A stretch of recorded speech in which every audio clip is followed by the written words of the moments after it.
اللہ تبارک و تعالی نے حضرت ابراہیم علیہ السلام کی ایک دعا نقل فرمائی ہے۔ وَإِذْ قَالَ إِبْرَاهِيمُ رَبِّ اجْعَلْ هَذَا الْبَلَدَ آمِنًا وَاجْنُبْنِي وَبَنِيَّ أَن نَّعْبُدَ الْأَصْنَامَ رَبِّ إِنَّهُنَّ أَضْلَلْنَ كَثِيرًا مِّنَ النَّاسِ فَمَن تَبِعَنِي فَإِنَّهُ غَفُورٌ رَّحِيمٌ۔ حضرت ابراہیم علیہ السلام جن کے بارے میں ہم بخوبی واقف ہیں کہ جس علاقے میں اللہ تبارک و تعالی نے ان کو نبوت سے سرفراز فرمایا تھا، وہاں شرک اور بت پرستی اپنے عروج پر تھی۔ ابراہیم علیہ السلام نے شرک اور بت پرستی کے خلاف آواز بلند کی اور عملی جد و جہد کی، جس کی بنیاد پر اس وقت کے تمام لوگ اور اس وقت کا جو بادشاہ تھا نمرود، وہ ان کے خلاف ہو گیا اور ایک بڑی آزمائش سے حضرت ابراہیم علیہ السلام کو گزرنا پڑا، جس کا ذکر اللہ تبارک و تعالی نے پہلے پارے میں بھی کیا ہے اور 70ویں پارے میں بھی اللہ تبارک و تعالی نے اس آزمائش کا ذکر کیا ہے۔ اس آزمائش کے بعد اللہ تبارک و تعالی کی طرف سے حکم ہوتا ہے حضرت ابراہیم علیہ السلام کو کہ وہ اپنے علاقے کو، اپنے وطن کو چھوڑ کر ہجرت کر جائیں۔ چنانچہ وہ اپنے وطن کو چھوڑ کر ہجرت شروع کرتے ہیں۔ حضرت جبرائیل امین ساتھ میں ہیں۔ جہاں بھی کوئی اچھی جگہ آتی ہے، جہاں پانی ہو، گھاس ہو، یعنی زندگی کے آثار ہوں، حضرت ابراہیم علیہ السلام پوچھتے ہیں جبرائیل علیہ السلام سے کہ کیا اللہ تبارک و تعالی کی طرف سے یہاں ہمیں آنے کا حکم دیا گیا ہے؟ جبرائیل امین فرماتے ہیں کہ نہیں، ابھی آپ اور آگے چلیے۔ اسی طرح سے مختلف مقامات آتے رہتے ہیں اور ہر مقام کے بارے میں جبرائیل امین یہی فرماتے ہیں کہ یہاں فروکش ہونے کا، یہاں ٹھہرنے کا اور اس کو وطن بنانے کا اللہ کی طرف سے آپ کو حکم نہیں ملا ہے، آپ آگے چلیے۔ جب ایک ایسی جگہ آتی ہے جو بالکل بے آب و گیاہ ہے، یعنی جہاں کوئی جھاڑ نہیں، جہاں کوئی درخت نہیں، جہاں کوئی گھاس نہیں، جہاں پانی نہیں،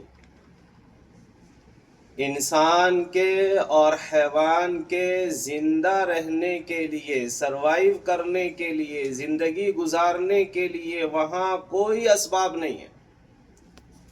چاروں طرف پہاڑ ہی پہاڑ، ریت ہی ریت ہے، بالکل بنجر ٹائپ کی زمین۔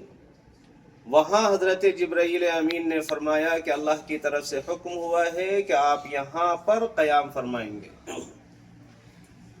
وہ جو بے آب و گیاہ زمین تھی، وہ جو بنجر زمین تھی، جہاں زندگی کے آثار نہیں تھے، جہاں ایسا نہیں لگتا تھا کہ کوئی انسان اور کوئی حیوان زندہ رہ سکتا ہے، اپنی زندگی کے 4 دن گزار سکتا ہے، اس جگہ کے بارے میں اللہ کی طرف سے حکم آیا کہ آپ یہاں قیام کریں۔ آپ اپنی اہلیہ کو، حضرت ہاجرہ علیہ السلام کو، اپنے دودھ پیتے بچے حضرت اسماعیل علیہ السلام کو یہاں پر قیام کروائیں۔ اس کو اب آپ کو وطن بنانا ہے، یہاں اب آپ کو رہنا ہے۔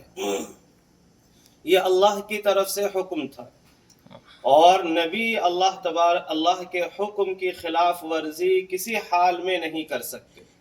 اس لیے حضرت ابراہیم علیہ السلام نے بغیر پس و پیش کیے، بغیر تردد کیے، اپنے گھر والوں کو، حضرت ہاجرہ علیہ السلام کو اور اپنے بچوں کو اس جگہ قیام کرنے کے لیے کہا۔ وہ جو جگہ تھی وہ یہی جگہ ہے، مکۃ المکرمہ، جہاں زندگی کے آثار نہیں تھے وہیں سے تمام دنیا کو زندگی مل رہی ہے۔ جہاں شروع میں زندگی کے آثار نہیں تھے وہیں سے پوری دنیا کو زندگی مل رہی ہے۔ وہاں اللہ تبارک و تعالی نے زندگی اتنی خوبصورت بنا دی، زندگی اتنی آرام دہ بنا دی، وہاں زندگی اتنی اچھی بنا دی کہ دوسرے ممالک میں اس کی صرف آرزویں کر سکتے ہیں، تمنائیں کر سکتے ہیں۔ یہ اللہ تبارک و تعالی کی قدرت ہے۔ اللہ تبارک و تعالی زندے سے مردے کو پیدا کرتے ہیں اور اللہ تبارک و تعالی مردے سے زندہ کو پیدا کرتے ہیں۔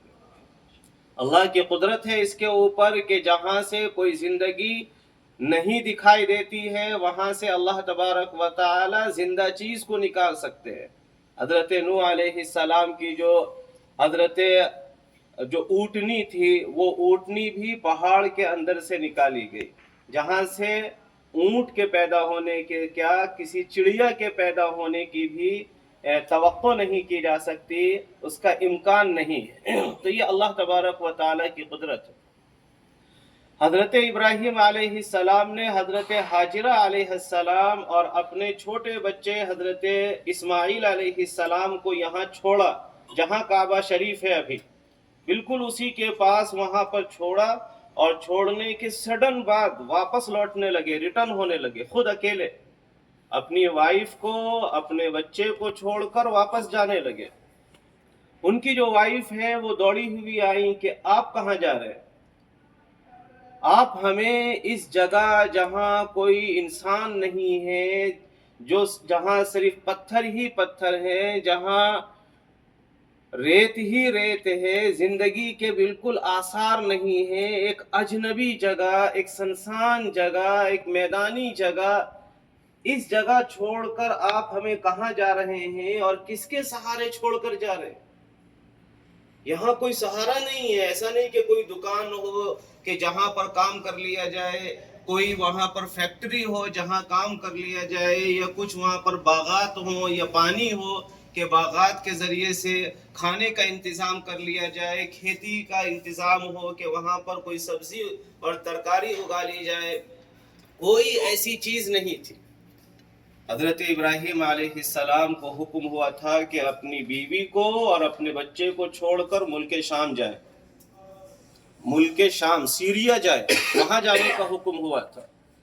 حضرت ابراہیم علیہ السلام نے اپنی بیوی سے حضرت حاجرہ علیہ السلام سے عرض کیا کہ اللہ کی طرف سے مجھے یہ حکم ہے کہ میں آپ دونوں کو یہاں چھوڑ کر ملک شام جاؤں، مجھے وہاں دعوت و تبلیغ کا کام کرنا ہے۔ مجھے اللہ کی طرف سے حکم ملا ہے، آرڈر ملا ہے کہ میں وہاں جا کر دعوت کا کام کروں، میں وہاں جا کر دین کا کام کروں۔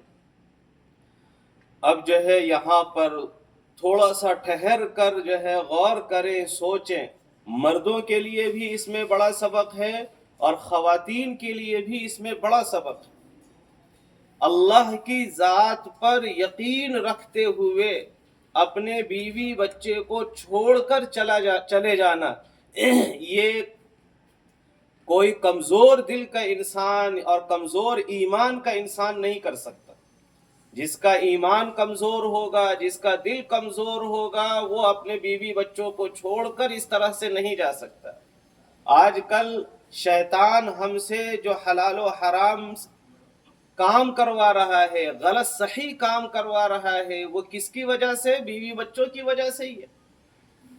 ہمارے گھر میں ہمارے بچے اچھی زندگی گزاریں، ہماری بیوی اچھی زندگی گزاریں، ہمارا لائف اسٹینڈرڈ تھوڑا سا بڑھ جائے، ہمارا سوسائٹی میں اسٹیٹس اچھا ہو جائے، اسی کے لیے ہم حلال و حرام کو بھی نہیں دیکھ رہے، ہم صحیح اور غلط کو بھی نہیں دیکھ رہے، ہر کام کرنے کو تیار۔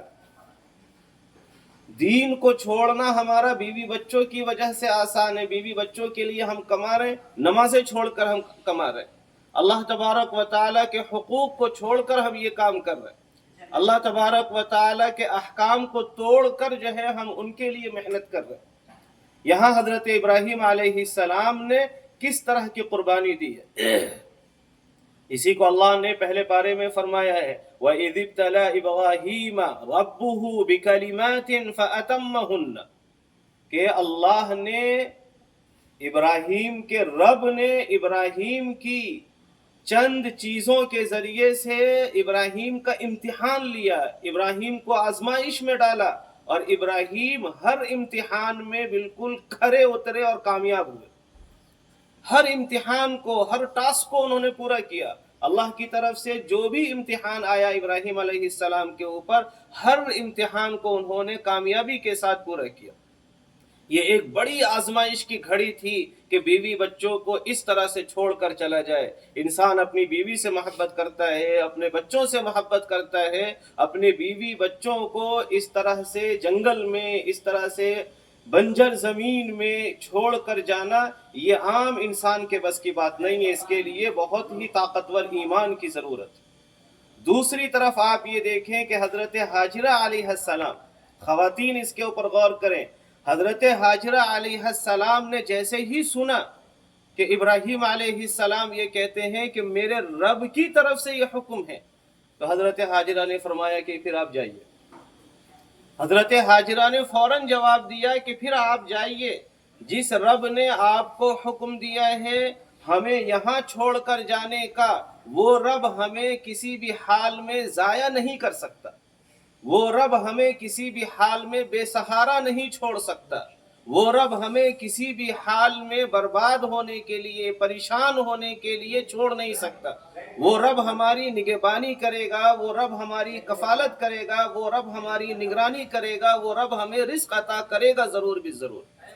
یہ ایمان تھا اس وقت کی خواتین کا، حضرت ہاجرہ علیہ السلام کی زندگی میں، اور ان کے اس اسٹینڈ کے اندر جس کا ہمیں نمونہ ملتا ہے۔ اس طرح کے ایمان کی ضرورت ہے ہماری خواتین کے اندر بھی۔ جب اس طرح کا ایمان خواتین کے اندر پیدا ہوتا ہے تو پھر ان کی کوکھ سے، ان کے بطن سے، ان کے پیٹ سے اسماعیل جیسی اولاد بھی پیدا ہوتی ہے۔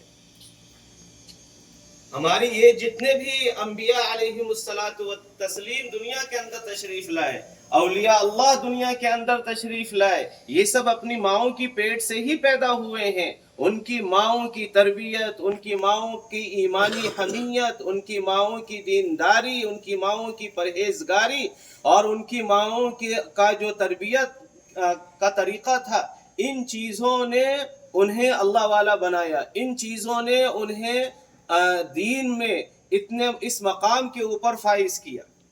جیسے یہاں پر اگر ایک واقعہ سننا چاہیں، حضرت بختیار کاکی رحمہ اللہ کا واقعہ ہے کہ وہ جب چھوٹے تھے مدرسے کو جاتے تھے، اور جب مدرسے سے چھٹی ہوتی تھی واپس گھر کو آتے تھے۔ بچہ جب اسکول سے واپس گھر کو آتا ہے تو کھانا مانگتا ہے، بھوک لگی ہوئی ہوتی ہے۔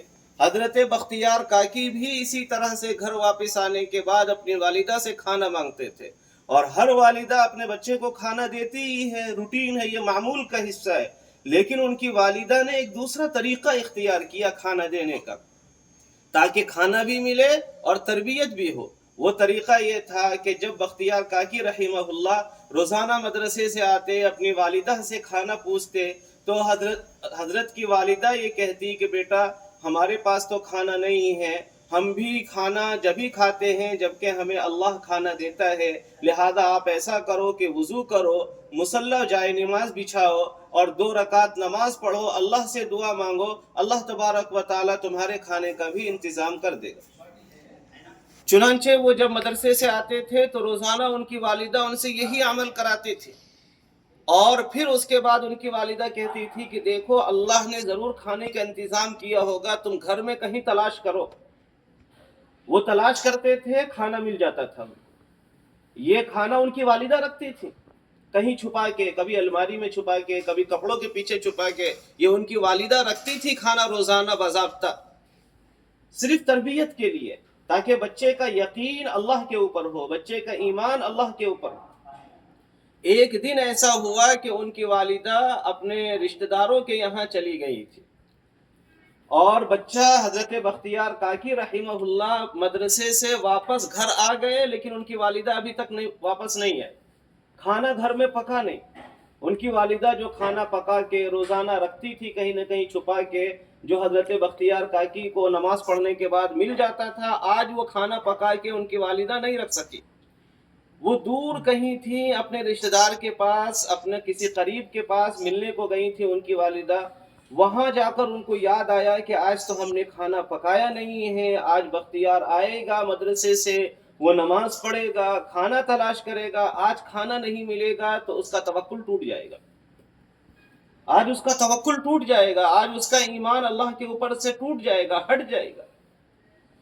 وہ بڑی آزمائش میں مبتلا ہو گئی، بہت پریشانی میں مبتلا ہو گئی. اللہ سے دعا کرنے لگی کہ یا اللہ میری لاج رکھ لیجئے کہ میرے بختیار کا توکل جو آپ کے اوپر ہے، جو ایمان آپ کے اوپر ہے، اس کے اندر تزلزل پیدا نہ ہو، اس کے اندر دڑاڑ پیدا نہ ہو، اس کے اندر کمزوری پیدا نہ ہو.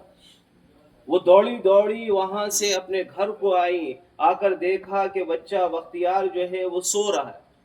اٹھایا، پوچھا کہ بیٹے کھانا کھایا؟ کہا جی امی کھانا کھا لیا. کیسے کھایا؟ کہا جس طرح سے روزانہ کھانا کھاتا تھا اسی طرح سے آج بھی کھایا. اسکول سے آ کے وضو کر کے 2 رکعت نماز پڑھ کے کھانا تلاش کیا، کھانا مل گیا. آج ان کی والدہ نے کھانا پکا کر رکھا نہیں تھا لیکن کھانا بچے کو ملا ہے. یہ اللہ کی طرف سے انتظام ہوا ہے، یہ اللہ کی طرف سے انتظام ہوا. اللہ نے اس بچے کے لیے انتظام کیا، اللہ نے اس ماں کی لاج رکھی، اس ماں کی محنت اور کوشش کی لاج رکھی اللہ تبارک و تعالی. تو جب مائیں اس طرح سے پرورش کرنے کی کوشش کرتی ہیں، ارادہ کرتی ہیں، تو اللہ تبارک و تعالی کی طرف سے بھی اس طرح کی نصرتیں آتی ہیں، اللہ کی طرف سے اس طرح کی مدد آتی ہیں. اور ان کے بیٹے بختیار، خواجہ بختیار کاکی رحمہ اللہ کی طرح اولیاء اللہ بنتے، نظام الدین اولیاء اللہ کی طرح بڑے اللہ کے ولی بنتے، ٹیپو سلطان کی طرح بڑے بہادر بنتے. ٹیپو سلطان کی ہسٹری بھی آپ کو معلوم ہوگی، ان کی والدہ کا نام حضرت فاطمہ ہے. ٹیپو سلطان والد کا نام حیدر علی ہے، والدہ کا نام فاطمہ ہے. ان کی والدہ کے بارے میں آتا ہے کہ وہ کہتی ہے کہ کبھی بھی میں نے ٹیپو کو بغیر وضو کے دودھ نہیں پلایا، کبھی بغیر وضو کے دودھ نہیں پلایا. آج کیا ہے تربیت کا انداز کہ بچہ اگر رو رہا ہے تو اس کو موبائل تھما دیتے، موبائل دے دیتے، کارٹون لگا کے دے دیتے، گانا لگا کے دے دیتے، کوئی ریلز لگا کے دے دیتے، کچھ بھی کوئی بھی چیز لگا کے دے دیتے. یہ آج کی تربیت ہے.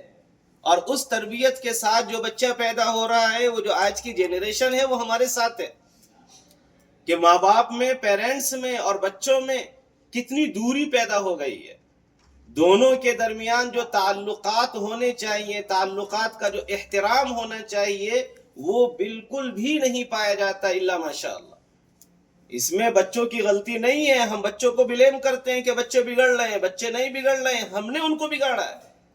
ہماری جو ریسپانسبلٹی تھی، ہماری جو ذمہ داری تھی، وہ ہم نے پوری نہیں کی ہے. اس لیے بچے غلط راستے کے اوپر چلے گئے، غلط تربیت ان کی ہوئی ہے، غلط انداز سے ان کی پرورش ہوئی ہے. جس انداز سے ان کی پرورش ہوئی ہے اسی انداز کے وہ تیار ہوئے ہیں. ہم نیم کا جھاڑ لگائیں گے اور اس سے آم کی توقع رکھیں گے تو ایسا کبھی نہیں ہو سکتا. ہم نیم کا جھاڑ لگا کے توقع یہ رکھیں، امید یہ رکھیں کہ اس سے آم ملے، اس سے ایپل آئے، سیب آئے، اس سے اور دوسرے میٹھے فروٹس آئیں، اس سے خوشبودار پھول آئے، ایسا ہرگز نہیں ہو سکتا. جیسا جھاڑ ہم لگائیں گے ویسا ہی پھل ہمیں ملے گا ریٹرن میں.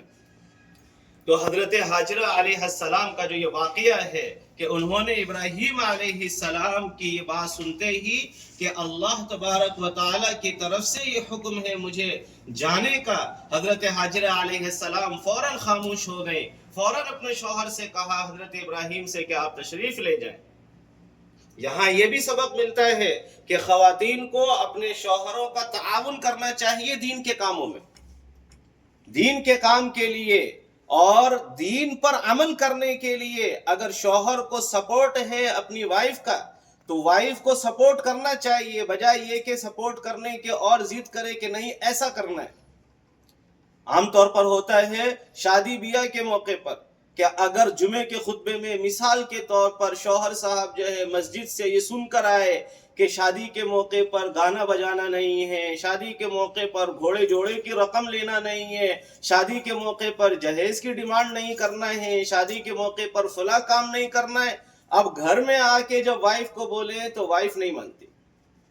عام طور پر ہمارے معاشرے میں شادی بیاہ میں جو رسمیں ہیں وہ خواتین کے اصرار کی بنیاد پر، وہ سپورٹ نہیں کرتی، بچے کا سپورٹ نہیں کرتی. بچہ اگر چاہے کہ میں بغیر جہیز کے نکاح کروں، میں بغیر رقم لیے، بغیر کیش لیے نکاح کروں، سادگی کے ساتھ نکاح کروں، دین کے مطابق، اپنے نبی کی سنت کے مطابق نکاح کروں، تو پیرنٹس ساتھ نہیں دیتے، والدین ساتھ نہیں دیتے. تو ہمیں جو ہے ایک دوسرے کا سپورٹ کرنا ہے دین کے کام میں. جیسے حضرت حاجرہ علیہ السلام نے اپنے ہسبینڈ کا، اپنے شوہر کا، حضرت ابراہیم علیہ السلام کا ساتھ دیا، انہوں نے اپنی زندگی قربان کی کہ ہمیں یہ برداشت ہے، ہمیں یہ گوارا ہے کہ ہم اس طرح کی جگہ میں کہ جہاں کوئی دوسرا انسان نہیں ہے ہم رہ سکتے ہیں. اگر اللہ کی طرف سے آپ کو حکم ہے تو آپ جائیں، ہم ہر چیز فیس کر لیں گے، یہاں جتنی پریشانیاں آئیں گی، جتنی مصیبتیں آئیں گی ہم فیس کر لیں گے. ہمارا اللہ ہمارا ساتھ نہیں چھوڑے گا، اللہ ہمیں بے سہارا نہیں چھوڑے. حضرت ابراہیم علیہ السلام چلے گئے، اب حضرت حاجرہ ہیں اور گود میں بچہ ہے اسماعیل. اس بچے کو پانی کی ضرورت ہے، بچے کو دودھ کی ضرورت ہے، کہیں پانی نہیں ہے. یہاں خانہ کعبہ کے آس پاس کہیں کوئی چھوٹا بھی پونڈ نہیں تھا، چھوٹا بھی تالاب نہیں تھا، کوئی لیک نہیں، کوئی جھیل نہیں، کہیں پانی کے آثار نہیں. جب حضرت اسماعیل علیہ السلام کو پیاس کی شدت ہوئی، بہت زیادہ پیاس لگی، تو ماں ہوتی ہے، بچے کے لیے اپنی جان تک دینے کو تیار ہوتی ہے، تڑپ جاتی ہے اپنے بچے کے درد پر اور اپنے بچے کی تکلیف کو دیکھ کر. چنانچہ حضرت حاجرہ علیہ السلام جو ہے پانی تلاش کرنے کے لیے دوڑی. قریب میں دو پہاڑیاں تھی، صفا اور مروہ، خانہ کعبہ سے بالکل قریب ہے. جیسا کہ آپ نے دیکھا یہ دونوں پہاڑیاں تھی پہلے، اب پہاڑ کے نشان، صرف نشان تھوڑے سے بچے ہیں، ورنہ وہ منظر نہیں ہے اب جو پہلے زمانے کا تھا. حضرت حاجرہ علیہ السلام کبھی صفا کی پہاڑی پر چڑھ رہی ہیں، اوپر سے دیکھ رہی ہیں کہ کہیں پانی ہے یا نہیں، کبھی دوڑی دوڑی نیچے کو آ کر مروہ کی پہاڑی پر چڑھ رہی ہیں، اوپر دیکھ رہی ہیں کہیں پانی ہے یا نہیں. پانی ہو تو دکھائی دے، کہیں دور دور تک پانی نہیں تھا، لیکن بس وہ ایک ماں کی ممتا میں دوڑ لگا رہی تھی. اتنے میں اللہ تبارک و تعالی نے جبرائیل امین کو بھیجا، اور جبرائیل امین نے جو زمزم کا کنواں ہے اس کا پتہ بتایا، اور وہاں سے پانی پھوٹنے لگا. بعض روایات میں جیسا کہ آپ نے سنا ہوگا کہ حضرت ابراہیم علیہ السلام نے اپنا پیر رگڑا شدت پیاس کی وجہ سے، تو وہاں سے پانی نکلنے لگا. لیکن صحیح روایتوں میں یہ ہے کہ حضرت جبرائیل امین نے آ کر بتایا کہ یہاں پر زمزم کا کنواں ہے، یہاں سے پانی نکل سکتا ہے، لہذا وہاں سے پانی نکالا گیا. اور اسی زمانے سے لے کے اب تک یہ زمزم کا کنواں جو ہے ایسی جگہ میں کہ جہاں پانی کے آثار نہیں ہے، وہاں اس کنویں کا پانی کبھی ختم نہیں ہو رہا ہے. اللہ کی قدرت دیکھیں، جہاں پانی کے آثار نہیں ہیں وہاں اس کنویں کا پانی کبھی ختم نہیں ہو رہا ہے. پتھریلی زمین ہے جہاں پانی بھی اچھا نہیں ہوتا، لیکن وہاں کا پانی دنیا کا سب سے ہیلدی پانی ہے، سب سے ہیلدی پانی، دنیا کا سب سے صحت بخش، سب سے مفید پانی اگر کوئی ہے تو زمزم ہے. ایک تو دینی اس کی فضیلت ہے کہ دین کے اعتبار سے دنیا کا سب سے مقدس، سب سے مبارک، سب سے بابرکت پانی وہ ہے. دنیاوی بھی اس کی فضیلت ہے کہ سب سے ہیلدی، سب سے صحت بخش پانی ہے زمزم والا. تو یہ اللہ تبارک و تعالی نے وہاں سے زندگی کے آثار نکالے. جب ہم اللہ کے لیے جد و جہد کرتے ہیں، جب ہم اللہ کے لیے محنت کرتے ہیں، تو اللہ تبارک و تعالی کی طرف سے اس طرح کی نصرتیں اور اس طرح کی مدد آتی ہے.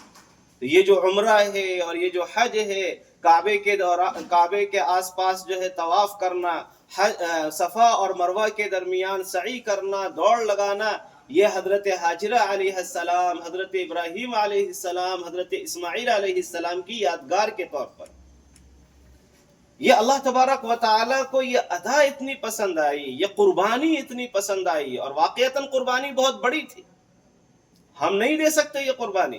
ہم سے تو جماعت والے آ کر کہتے ہیں 3 دن کو چلو تو پیچھے بچے دکھائی دیتے ہیں، پیچھے دکان دکھائی دیتی ہے، پیچھے کاروبار دکھائی دیتا ہے، پیچھے بیوی دکھائی دیتی ہے، پیچھے فلاں دکھائی دیتا ہے، ہمارے پیروں کے اندر زنجیریں ہیں بہت ساری، ہم ان زنجیروں سے نکل نہیں پاتے۔ یہ جو قربانی ہے یہ انتہائی درجے کی قربانی تھی، جس کی اللہ کے یہاں اتنی قبولیت ہوئی کہ قیامت تک کے لیے اللہ تبارک و تعالی نے اس قربانی کو یادگار بنا دیا۔ ورنہ کعبے کے دوران طواف کرنا یا صفا مروہ کی سعی کرنا، آپ اگر غور کریں تو اس کے اندر عبادت کا پہلو کیا ہے؟ صفا سے مروہ کی طرف دوڑنا، مروہ سے صفا کی طرف دوڑنا، یہ کیا چیز ہے؟ یہ ایک طرح کا جنون ہے، اور ہے یہ جنون اس لیے کہ عبادت ہی عاشقوں والی عبادت ہے۔ یہ جو عبادت ہے حج والی عبادت، یہ جو عبادت ہے عمرے والی عبادت، اس کو عاشقوں والی عبادت کہتے ہیں۔ عشق کے اندر احکام نہیں ہوتے، عشق کے اندر اصول نہیں ہوتے، عشق اور محبت ہوتی ہی ہے بے اصول، عشق اور محبت ہوتی ہی ہے احکام سے ماورا۔ تو یہ اللہ تبارک و تعالیٰ کی طرف سے حکم ہے کہ آپ جو ہے کعبے کا طواف کیجئے، ہم کعبے کا طواف کر رہے ہیں۔ اللہ کی طرف سے حکم ہے کہ آپ حجر اسود کو چومیے، ہم حجر اسود کو چوم رہے ہیں۔ حضرت عمر بن خطاب رضی اللہ تعالی عنہ ایک مرتبہ کعبے کا طواف فرما رہے تھے، حجر اسود کے پاس گئے اور کہا کہ اگر نبی صلی اللہ علیہ وسلم تمہارا استلام نہیں کرتے تو میں بھی تمہارا استلام نہیں کرتا، تم ایک پتھر ہو، انکا حجر لا ينفع ولا يضر، تم حجر ہو، ایک پتھر ہو، نہ تم کسی کو فائدہ پہنچا سکتے نہ نقصان پہنچا سکتے۔ ہمارے نبی نے یہ کیا ہے، ہمارے اللہ نے یہ حکم دیا ہے، اس لیے ہم اپنے نبی کے اور اپنے اللہ کے حکم کے تابع ہیں، اس لیے ہم یہ کر رہے ہیں۔ ورنہ وہ پتھر ہے، کعبہ خدا نہیں ہے، حجر اسود خدا نہیں ہے۔ اللہ نے ہمیں حکم دیا ہے تو ہم کعبے کا طواف کر رہے ہیں، اللہ نے ہمیں حکم دیا ہے تو ہم حجر اسود کا استلام کر رہے ہیں، اللہ نے ہمیں حکم دیا ہے تو ہم صفا سے مروہ کی طرف دوڑے چلے جا رہے ہیں، مروہ سے صفا کی طرف دوڑے چلے آ رہے ہیں۔ تو یہ حضرت ابراہیم علیہ السلام کی یہ دعا تھی کہ حضرت ابراہیم علیہ السلام نے دعا مانگی، وَإِذْ قَالَ إِبْرَاهِيمُ رَبِّ اجْعَلْ هَٰذَا الْبَلَدَ آمِنًا۔ آپ یہاں پر غور کریں کہ حضرت ابراہیم علیہ السلام جب یہاں آئے تھے تو حضرت ابراہیم، حضرت ہاجرہ اور حضرت اسماعیل، ان کے علاوہ کوئی چوتھا شخص نہیں تھا، کوئی چوتھا شخص نہیں تھا اس پہاڑی گھاٹی کے اندر۔ اس کو گاؤں بھی نہیں کہہ سکتے، گاؤں جانتے ہیں کھیڑا، کھیڑا اور گاؤں بھی نہیں کہہ سکتے، کھیڑے اور گاؤں میں بھی 200-300 لوگ تو رہتے ہیں، کوئی چوتھا شخص بھی نہیں تھا اس ٹائم پر۔ لیکن حضرت ابراہیم علیہ السلام نے فرمایا کہ اللہ اس شہر کو مامون شہر بنا۔ حضرت ابراہیم علیہ السلام نے اسی وقت فرمایا کہ کیا بنا؟ اس شہر کو مامون شہر، سٹی۔ آپ جانتے ہوں گے سٹی کسے کہتے ہیں، ولیج کسے کہتے ہیں، ٹاؤن کسے کہتے ہیں، سٹی کسے کہتے ہیں، یہ سب لیولز ہیں۔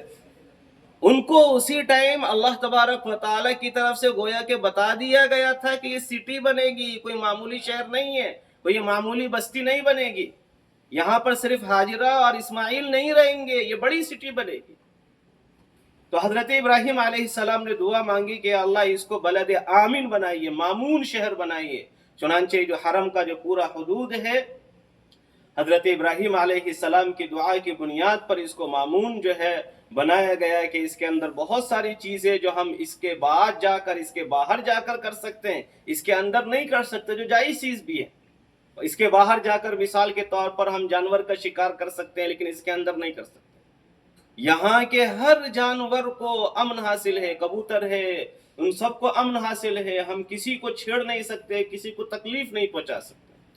بہرحال حضرت ابراہیم علیہ السلام کی جو یہ قربانی ہے اور اس قربانی کی یادگار کے طور پر یہ حج اور عمرے کی عبادت کی جاتی ہے، جس عمرے کے لیے اللہ تبارک و تعالی نے ہمیں بھی قبول کیا ہے، اور قیامت تک یہ حج اور عمرے کی عبادت ہوتی رہے گی۔ اللہ کے بندے آتے رہیں گے اور اللہ تبارک و تعالی کے گھر کو آباد کرتے رہیں گے، قیامت تک یہ سلسلہ چلے گا۔ اللہ تبارک و تعالی اپنے بندوں کو منتخب کر کے اپنے گھر بلاتے، منتخب کر کے۔ یہ بڑی سعادت کی بات ہے کہ اللہ نے ہمیں اور آپ کو عمرے کے لیے، اپنے گھر کی زیارت کے لیے بلایا۔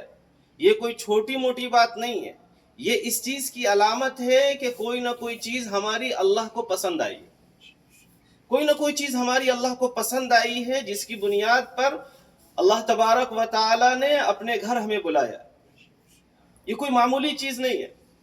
ایک بہت بڑے اللہ والے ہیں حضرت علی بن موفق رحمہ اللہ تعالی.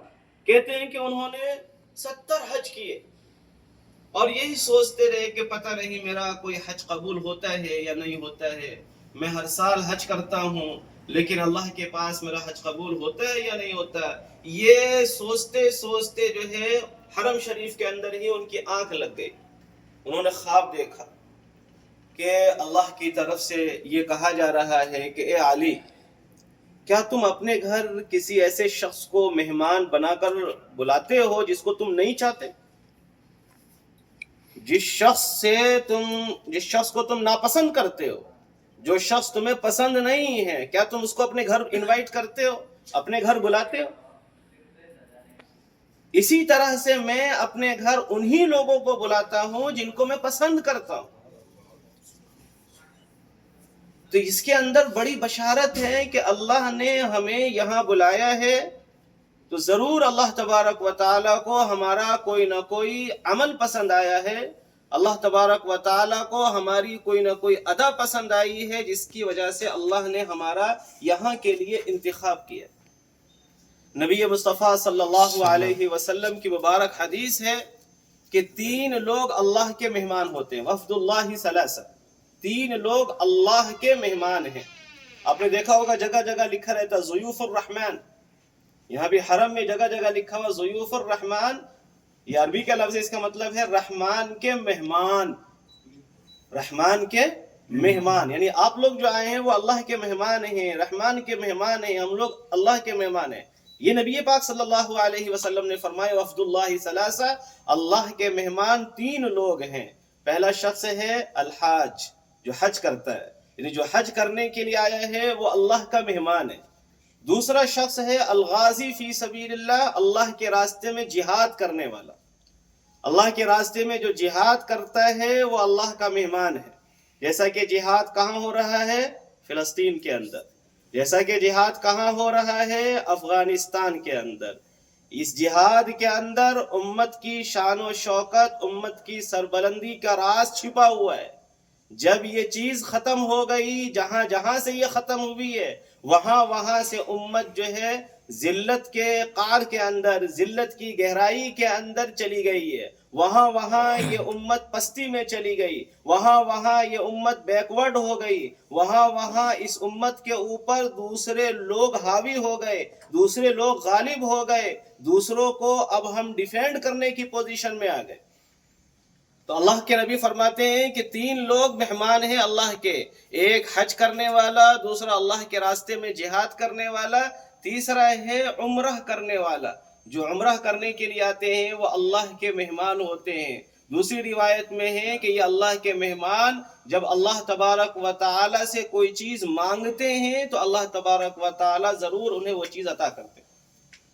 ہم اللہ سے کوئی چیز مانگیں گے تو اللہ ضرور عطا کریں گے. میں آپ کے گھر مہمان بن کر جاؤں اور میں یہ خواہش کروں کہ مجھے آج جو ہے بکرے کی بریانی آپ کھلائیے، تو کیا آپ منع کر دیں گے کہ نہیں؟ ہم اپنے گیسٹ کی رسپیکٹ کرتے ہیں، اس کا احترام کرتے ہیں، اس کی خواہشات کو پورا کرنے کی کوشش کرتے ہیں، حالانکہ ہمارے پاس کچھ بھی نہیں ہے. کچھ بھی نہیں کا مطلب جو بھی ہے وہ بھی کچھ بھی نہیں ہے. وما الحیات الدنیا الا متاع الغرور، متاع قلیل. تھوڑا سا سامان ہے ہمارے پاس. ہمارے پاس ہے کیا؟ اللہ کا جو خزانہ ہے اس کے مقابلے میں ہمارے پاس کچھ بھی نہیں ہے. تو جب ہم اپنے مہمان کا احترام کرتے ہیں، اس کی خواہشات کو پورا کرنے کی حتی الامکان کوشش کرتے ہیں، تو اگر ہم اللہ کے مہمان ہیں اور اللہ سے خواہش کریں، ہم اللہ سے کوئی چیز چاہیں کہ یا اللہ یہ ہمیں عطا کر دیجئے، یا اللہ یہ ہمیں عطا کر دیجئے، تو اللہ جو اتنا بڑا کریم ہے، اللہ جو اتنا بڑا داتا ہے، اللہ جس کا خزانہ ایسا ہے کہ وہ کبھی ختم بھی نہیں ہوتا اور کبھی اس کے اندر کمی بھی پیدا نہیں ہوتی. تمام چیزوں کا مالک ہے وہ اللہ، جس کو خرچ کرنے میں کوئی دشواری نہیں ہوتی، جس کو خرچ کرنے میں کوئی کچھ سوچنا نہیں پڑتا ہے. وہ ہماری طرح سے بخیل نہیں ہے کہ تھوڑی دیر سوچے کہ ایسا کرنا چاہیے یا نہیں کرنا چاہیے، یا بہانہ بنا دینا چاہیے، عذر پیش کر دینا چاہیے. ہم اللہ کے مہمان جب اللہ سے ہم مانگیں گے تو آپ یقین رکھیے کہ اللہ تبارک و تعالی ہمیں ضرور بھی ضرور وہ چیز عطا فرمائیں گے۔ یہ ہمارے نبی فرماتے ہیں کہ ہم اللہ کے مہمان ہیں، معتمرین اللہ کے مہمان ہیں۔ جب وہ اللہ سے مانگتے ہیں تو اللہ پورا کرتے ہیں، جب وہ اللہ سے مغفرت طلب کرتے ہیں تو اللہ تبارک و تعالی ان کی بخشش کر دیتا ہے، ان کو معاف کر دیتا ہے، اللہ تبارک و تعالی ان کی مغفرت کر دیتا ہے۔ یہاں پر دو چیزیں بیان کرنی ہے، ایک یہ کہ جب ہمارے نبی صلی اللہ علیہ وسلم نے فرمایا کہ معتمرین اللہ کے مہمان ہیں، اور جب یہ مہمان اپنے میزبان سے اللہ تبارک و تعالی سے کوئی بھی چیز پوچھتا ہے، کوئی بھی چیز مانگتا ہے تو اللہ ضرور بھی ضرور اس چیز کو پورا کرتے ہیں۔ تو ہمیں یہاں پر یہ چیز دھیان میں رکھنی چاہیے کہ ہمیں صرف اور صرف دنیا کی چیزیں نہیں مانگنی چاہیے، دنیا کی چیزیں بھی مانگیں، لیکن صرف دنیا کی چیزیں مانگنا یہ کافروں کی علامت ہے۔ جن کو صرف دنیا میں رہنا ہے وہ صرف دنیا کی چیزیں مانگتے ہیں۔ ہمیں صرف دنیا کی چیزیں نہیں مانگنی چاہیے، دنیا کے ساتھ ساتھ ہمیں کیا بھی مانگنا ہے؟ آخرت کے بارے میں مانگنا ہے۔ قبر کے اندر جہاں ہمیں اکیلا ہی جانا ہے، نہ بیوی جائے گی، نہ بچے جائیں گے، نہ وہ بیلنس جس کے لیے ہم اتنی جد و جہد کر رہے ہیں، جس کے لیے اتنی محنت کر رہے ہیں، جس کے لیے ہم حلال و حرام کو بھول گئے، نماز کو بھول گئے، والدین کے حقوق کو بھول گئے، حتیٰ کہ انسان اپنے آپ کو بھی بھول جاتا ہے بعض اوقات، وہ بینک بیلنس بھی کام آنے والا نہیں ہے، وہ بھی کام آنے والا نہیں ہے۔ ایک بادشاہ کا انتقال ہوا، اس نے کہا کہ آپ ایسا کرنا کہ میرے ساتھ جب میرا جنازہ نکلنے لگے تو میرا ہاتھ جو ہے کفن سے باہر کرنا، میرا ہاتھ کفن سے باہر رکھنا۔ پوچھا گیا ان سے کہ ایسا کرنے کی کیا ضرورت ہے، کیوں ایسا کیا، آپ ایسا کیوں حکم دے رہے؟ تو اس نے یہ کہا کہ اس کی وجہ یہ ہے کہ میں یہ پیغام دینا چاہتا ہوں کہ ایک بادشاہ بھی جب مرتا ہے تو وہ خالی ہاتھ قبر میں جاتا ہے، قبر میں خالی ہاتھ جائیں گے، یہ پیسہ کام آنے والا نہیں ہے۔ تو ہمیں قبر کی فکر کرنی ہے، میدان محشر کی فکر کرنی ہے۔ یہاں اگر 1 گھنٹے کے لیے دھوپ میں ہمیں کھڑا کر دیا جائے تو کتنی پریشانی ہوتی ہے، آدمی بے قابو ہو جاتا ہے، پریشان ہو جاتا ہے۔ میدان محشر میں اس سے زیادہ گرمی ہوگی، ٹیمپریچر اس سے کہیں زیادہ ہوگا، اور رزلٹ کیا آنے والا ہے یہ معلوم نہیں ہوگا۔ جیسے آپ کو یہاں پر یہ معلوم نہ ہو کہ میرا ڈائریکشن کیا ہے، مجھے جانا کدھر ہے، ہمارا جو یہ ہوٹل ہے وہ کدھر ہے، یہ معلوم نہ ہو، کوئی بتانے والا نہ ہو، تو انسان کتنا پریشان ہو جاتا ہے۔ تھوڑی دیر میں ہی انسان بہت زیادہ پریشان ہو جاتا ہے۔ میدان محشر کی پریشانی کا عالم کیا ہوگا؟ لہذا ہمیں میدان محشر کے بارے میں دعا مانگنی چاہیے، جہنم کے عذاب سے نجات کے لیے دعا مانگنی چاہیے، اللہ کے غضب کی پناہ مانگنی چاہیے، ہمیں جو ہے اللہ تبارک و تعالی سے جنت مانگنی چاہیے۔ قرآن کریم میں سورہ بقرہ میں 2 پارے میں اللہ فرماتے ہیں فَإِذَا قَضَيْتُم مَنَاسِكَكُمْ، جب تم حج اور عمرے کے اعمال پورے کر لو، فَاذْكُرُوا اللَّهَ كَذِكْرِكُمْ آبَاءَكُمْ أَوْ أَشَدَّ ذِكْرًا، تو تم یاد کرو اللہ کو جیسے کہ تم یاد کرتے ہو اپنے آباء و اجداد کو، بلکہ اس سے بھی زیادہ اللہ کو یاد کرو۔ اس کے بعد اللہ فرماتے ہیں فَمِنَ النَّاسِ مَن يَقُولُ رَبَّنَا آتِنَا فِي الدُّنْيَا وَمَا لَهُ فِي الْآخِرَةِ مِنْ خَلَاقٍ، بعض لوگ وہ ہیں جو دعا کرتے ہیں کیا؟ ربنا آتنا فی الدنیا، اے اللہ ہمیں دنیا میں یہ دے دے، ہمیں دنیا میں یہ دے دے، ہمیں دنیا میں یہ دے دے۔ وَمَا لَهُ فِي الْآخِرَةِ مِنْ خَلَاقٍ، آخرت میں ان کا کوئی حصہ نہیں ہے۔ وَمِنْهُمْ مَنْ يَقُولُ رَبَّنَا آتِنَا فِي الدُّنْيَا حَسَنَةً وَفِي الْآخِرَةِ حَسَنَةً وَقِنَا عَذَابَ النَّارِ، اور دوسرے لوگ وہ ہیں جو یہ دعا کرتے ہیں کہ اللہ ہمیں دنیا کے اندر بھی بھلائی عطا فرمائیے، آخرت میں بھی ہمیں خیر عطا فرمائیے، اور جہنم کے عذاب سے ہماری حفاظت فرمائیے۔ اولئک لہم نصیب مما کسبوا واللہ سریع الحساب، یہ وہ لوگ ہیں کہ جن کو ان کے اعمال کا، ان کی کمائی کا، ان کی محنت کا، ان کی جد و جہد کا حصہ ضرور بھی ضرور مل کر رہے گا۔ تو اللہ تبارک و تعالی نے اس آیت کریمہ میں ہمیں یہ ہدایت دی ہے کہ جب ہم اس مقدس مقام کے اوپر آئیں تو صرف دنیا نہ مانگیں کہ بڑا گھر مل جائے، بڑی گاڑی مل جائے، ہماری لائف جو ہے وہ سیٹل ہو جائے، فلاں جو ہے ہمارا کاروبار ایسا ہو جائے، یہ سب مانگیں ضرور، ممانعت نہیں ہے، لیکن صرف اس کو ہی نہ مانگے، بلکہ اس کے ساتھ ساتھ ہمیں کیا بھی مانگنا ہے؟ آخرت کے بارے میں بھی مانگنا ہے، ہمیں جہنم سے پناہ بھی چاہنی ہے، ہمیں اللہ تبارک و تعالی کی جنت کا سوال بھی کرنا ہے، ہمیں ہمارے قبر کے اندر عذاب نہ ہو، ہمارے قبر کے اندر آزمائش نہ ہو، یہ بھی اللہ تبارک و تعالی سے دعا مانگنی ہے۔ نبی مصطفیٰ صلی اللہ علیہ وسلم نے فرمایا کہ اللہ کے یہ 3 مہمان ہیں، جب یہ اللہ سے کوئی چیز مانگتے ہیں تو اللہ انہیں ضرور عطا کرتے ہیں، اور اگر یہ اللہ سے معافی طلب کرتے ہیں، مغفرت طلب کرتے ہیں تو اللہ تبارک و تعالی ان کی مغفرت کر دیتے ہیں۔ یہ دوسرے جز کے اوپر مجھے بیان کرنا ہے اب، کہ یہ جو چیز اللہ کے رسول نے بیان فرمائی ہے کہ جب یہ اللہ سے اپنی مغفرت طلب کرتے ہیں تو اللہ تبارک و تعالی ان کی مغفرت کر دیتے ہیں۔ یہ اس لیے بیان کی ہے کہ اس دنیا میں ہمارے آنے کا سب سے بڑا مقصد کیا ہے؟ سب سے بڑا مقصد ہے قیامت کے دن ہماری مغفرت کا ہو جانا۔ اس دنیا میں آنے کا سب سے بڑا مقصد یہی ہے۔ قیامت کے دن جو ہمارا رزلٹ آنے والا ہے، ہمارا نتیجہ آنے والا ہے، ہر ایک کا رزلٹ اس کے ہاتھ میں دیا جائے گا۔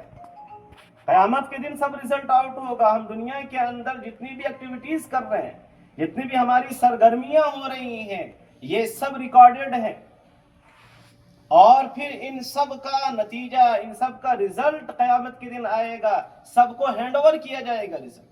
ہر ایک کو، کسی کو دائیں ہاتھ میں اس کا رزلٹ ملے گا، کسی کو بائیں ہاتھ میں اس کا رزلٹ ملے گا۔ تو یہ قیامت کے دن رزلٹ آئے گا، اس رزلٹ میں ہم کامیاب ہو جائیں، یہ اس دنیا میں ہمارے پیدا کیے جانے کا مقصد ہے۔ اس پر تھوڑی دیر کبھی کبھی غور بھی کر لینا چاہیے، سوچ بھی لینا چاہیے کہ میں کون ہوں، میں کون ہوں اور میں کیوں ہوں، میں دنیا میں کیوں آیا ہوں؟ اس لیے کہ پلاٹیں خریدتا رہوں، اس لیے کہ گھر بناتا رہوں، اس لیے کہ اچھے اچھے صرف کپڑے پہنتا رہوں، اس لیے کہ اچھا اچھا صرف کھانا کھاتا رہوں؟ میں کیوں اس دنیا کے اندر آیا ہوں؟ اس کے اوپر فوکس کرنا اور اس کے اوپر جو ہے غور و فکر کرنا، یہ ہر عقل مند انسان کے لیے انتہائی ضروری ہے۔ کوئی بیوقوفی ہوگا جس کی زندگی جو ہے بالکل گول لیس ہو، جس کی زندگی کا کوئی ہدف نہیں، کوئی مقصد نہیں، بس جس طرح سے وہ بھیڑ دوڑ رہی ہے اسی کے ساتھ ہمیں بھی جوائن ہو جانا ہے، دوڑتے رہنا ہے۔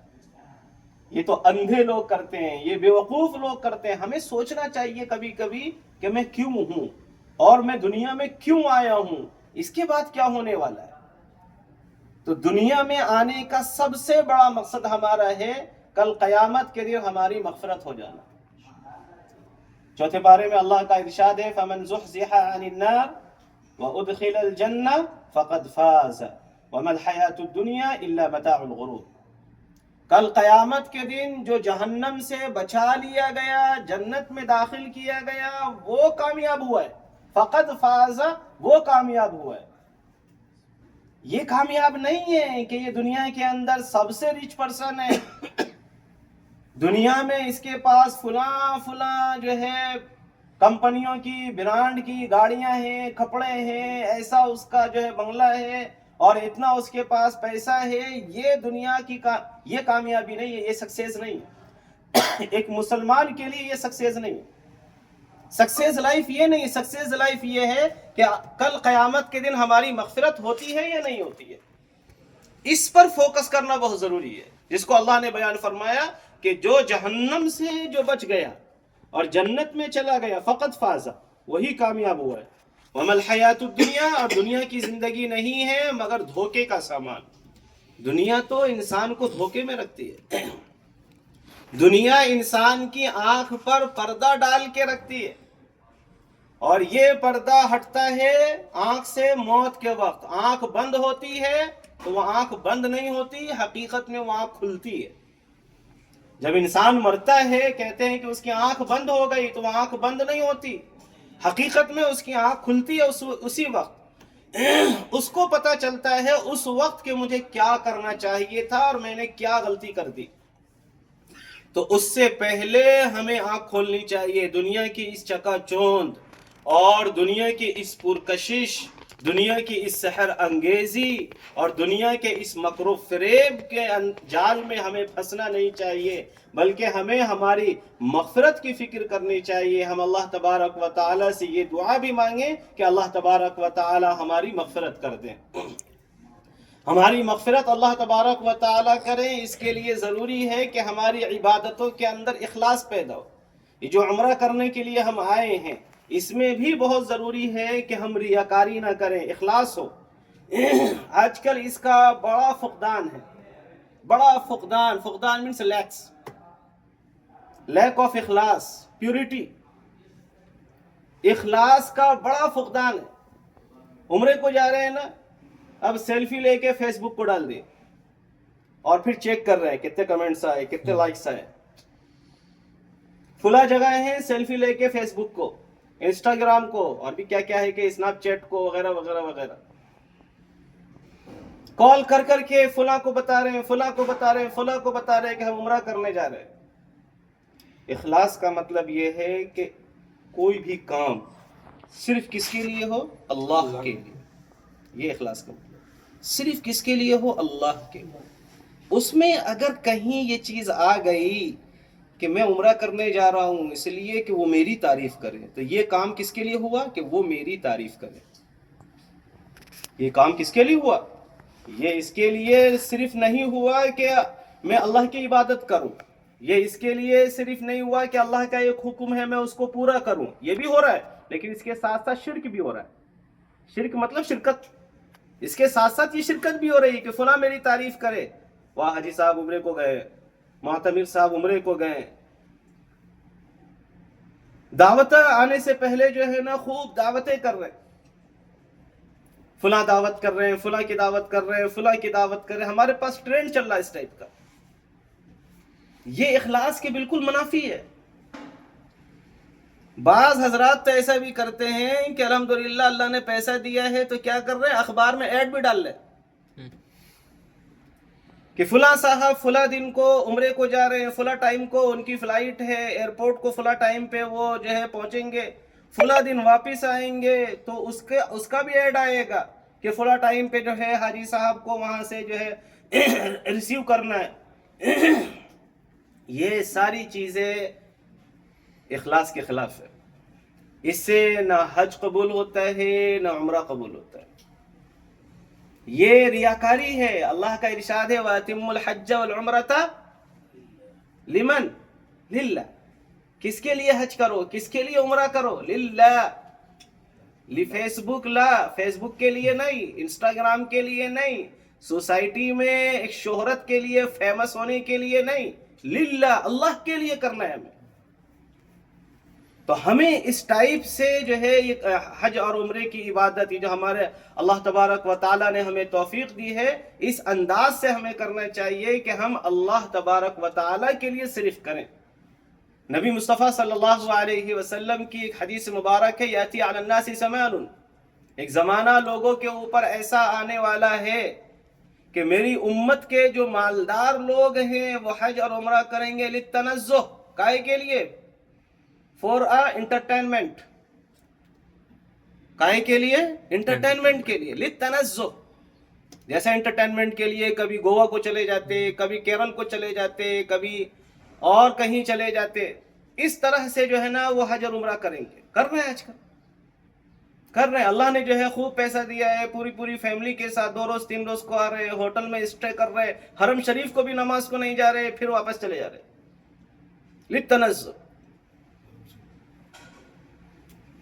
اور میری امت کے جو درمیانے لوگ ہیں، یعنی مڈل کلاس ہے، وہ حج اور عمرہ کریں گے للتجارہ، تجارت کے لیے، کوئی چیز لا کے بیچ لینا، تجارت کر لینا، بزنس کر لینا، اس کے لیے جو ہے حج اور عمرہ کریں گے۔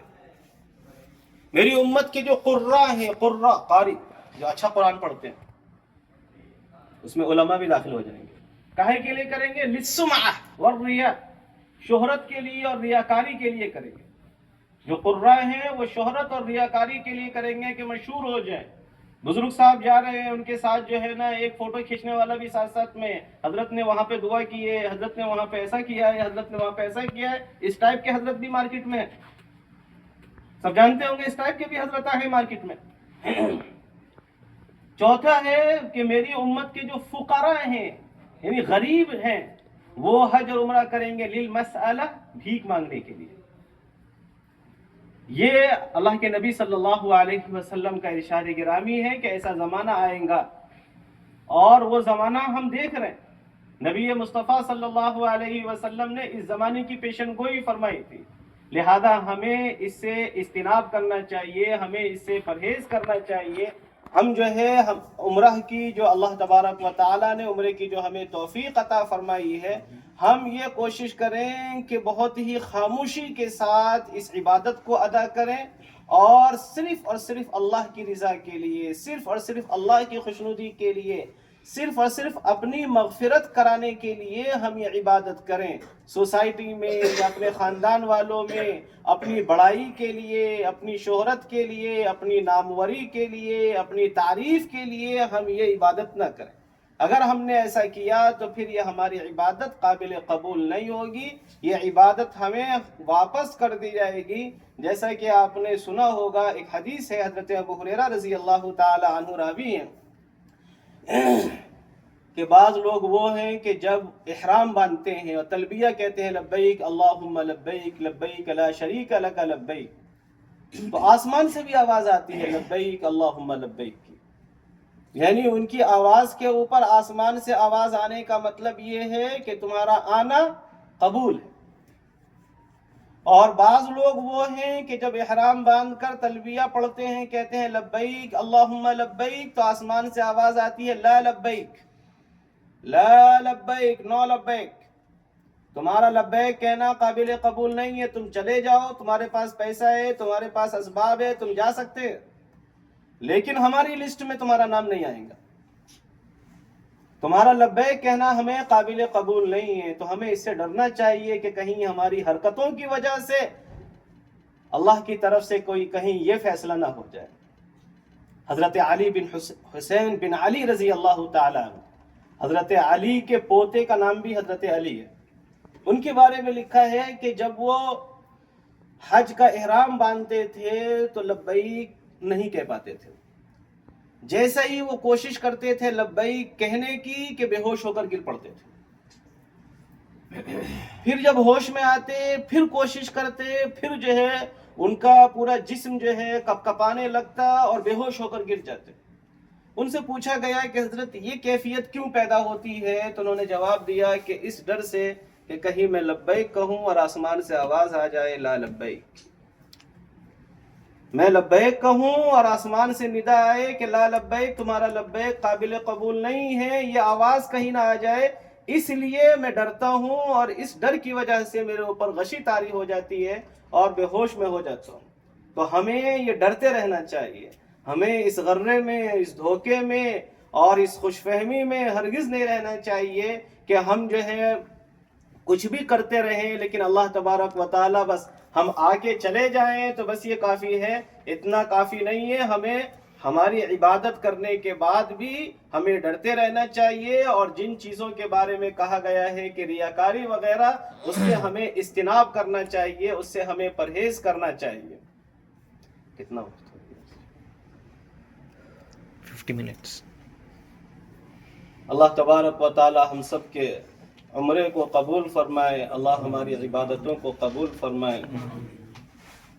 ایک آخری چیز میں یہاں یہ مینشن کرنا ضروری سمجھتا ہوں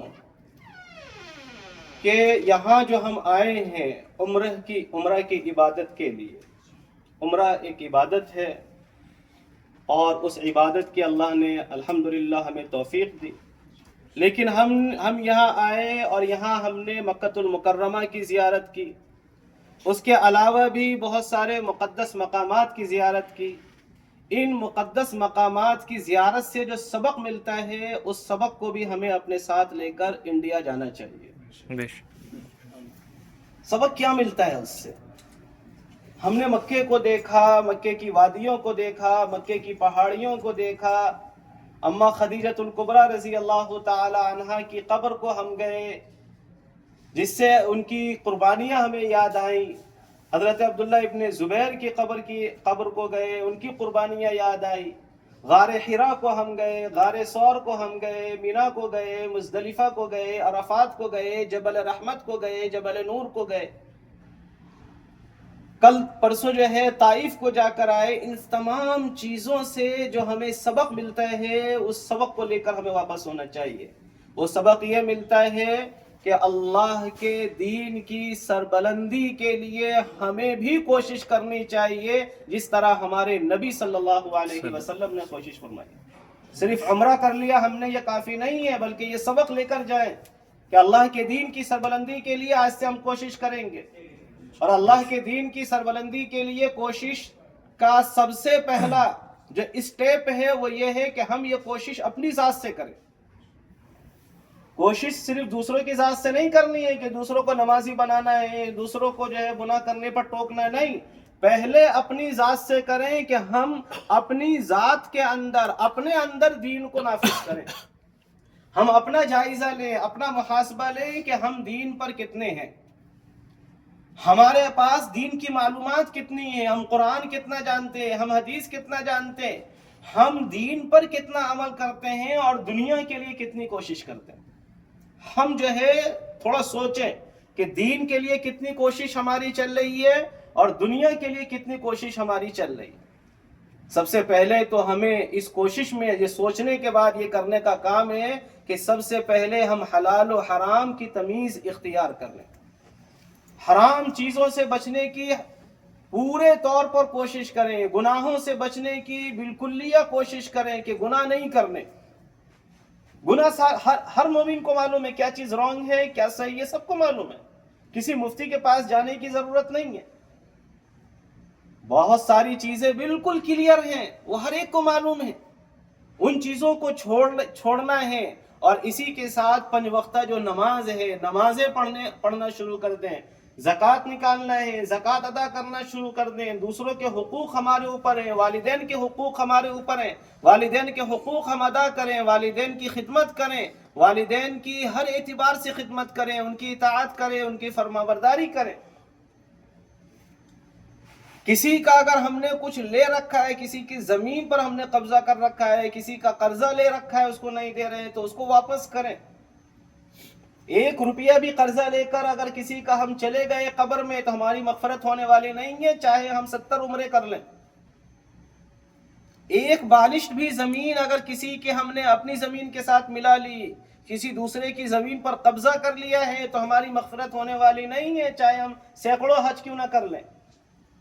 یہ تمام چیزیں کرنا بہت ضروری ہے۔ پہلے اپنے اندر جو ہے دین کو نافذ کریں، اس کے بعد جو ہے یہ تہیہ کریں، عزم کریں کہ جس طرح ہمارے نبی صلی اللہ علیہ وسلم نے اور نبی کے صحابہ نے دین کی سربلندی کے لیے، اسلام کی سربلندی کے لیے محنتیں کی ہیں، قربانیاں دی ہیں۔ اللہ کے نبی صلی اللہ علیہ وسلم نے اپنی جان کی، مال کی قربانیاں دی ہیں، صحابہ نے جان و مال کی قربانیاں دی ہیں، اس طرح سے ہم بھی دین کے لیے قربانیاں دیں۔ یہ سبق لے کر اگر ہم نہیں جاتے تو گویا کہ ہمارا عمرہ جو ہے مکمل نہیں ہے۔ یہ سبق لے کر جانا اور انڈیا میں جا کر، اپنے وطن کو جا کر اس کے اوپر عمل کرنا، اگر ہم اس پر عمل کریں تو ہمارا عمرہ قابل قبول، یا ہمارا سفر جو ہے یہ قابل قبول، ہمارا سفر جو ہے کامیاب ہوگا۔ اگر ہم اس پر عمل نہیں کرتے ہیں تو ہم عمرہ پر عمرہ کرتے جائیں، ہمارے دل کو مہر لگ جائے گی، ہمارا کوئی سفر قابل قبول اور کوئی سفر جو ہے کامیاب نہیں ہوگا۔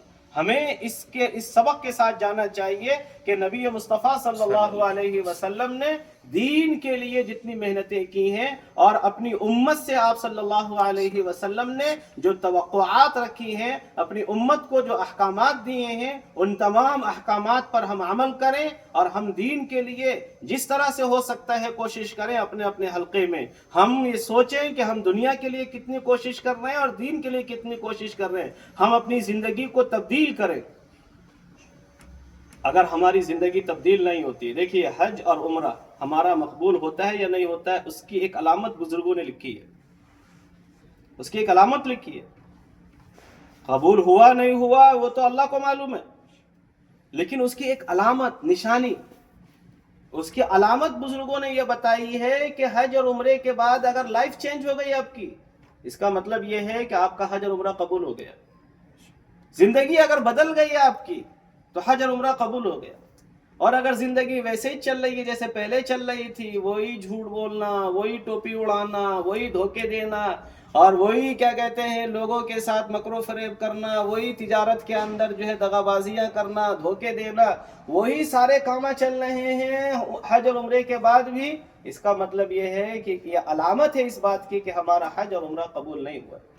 تو ہمیں جو ہے نا اس سفر کے بعد اپنی زندگی کو بدلنا ہے، ہمیں یہاں سے یہ پیغام بھی لے کر جانا ہے کہ رسول اللہ صلی اللہ علیہ وسلم نے، صحابہ نے دین کے لیے کتنی محنتیں کی، کتنی قربانیاں دی ہیں۔ اللہ تعالی ہمارے عمرے کو قبول فرمائے، دعا فرما دیجیے۔ لا الہ الا اللہ